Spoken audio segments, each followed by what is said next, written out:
Chapter 1 Sentence. The art of writing a sentence. Let's start our lesson. Welcome to English grammar class.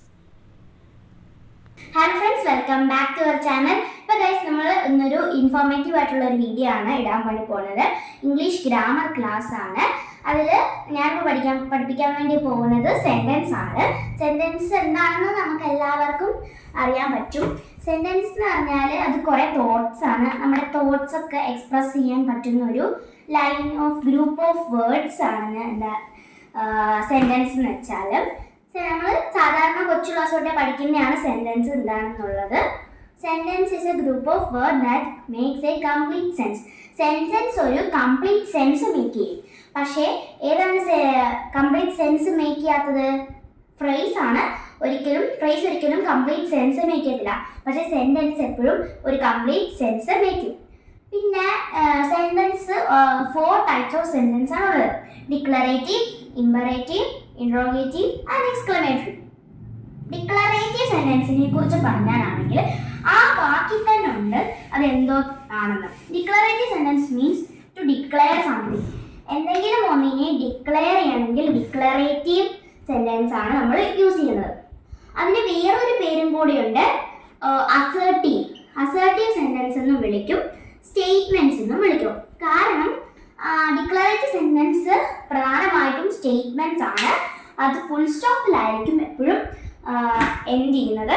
Full stop to declare something. നിങ്ങൾക്ക് വേണമെങ്കിൽ എഴുതിയെടുക്കാം.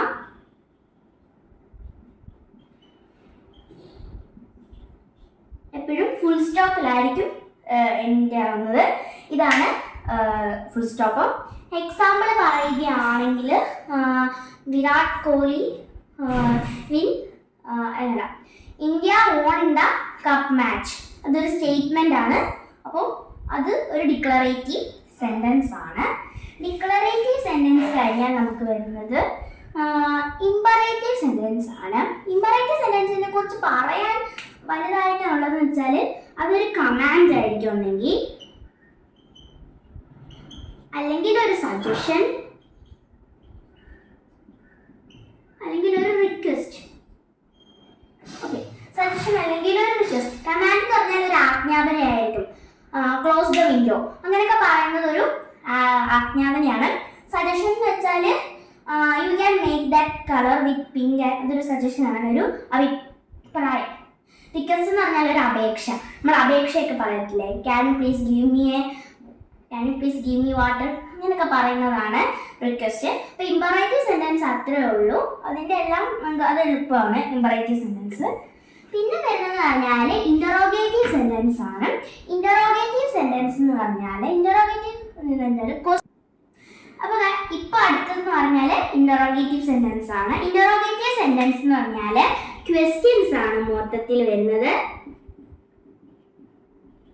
Questions എന്ന് പറഞ്ഞാൽ 2 type questions ഉണ്ട്. അത് ഏതൊക്കെയാണെന്ന് വെച്ചാൽ WH ക്വസ്റ്റ്യൻസും യെസ് ഓർ നോ ക്വസ്റ്റ്യൻസുമാണ് അവിടെ മെയിൻ ആയിട്ട് ഉള്ളത്.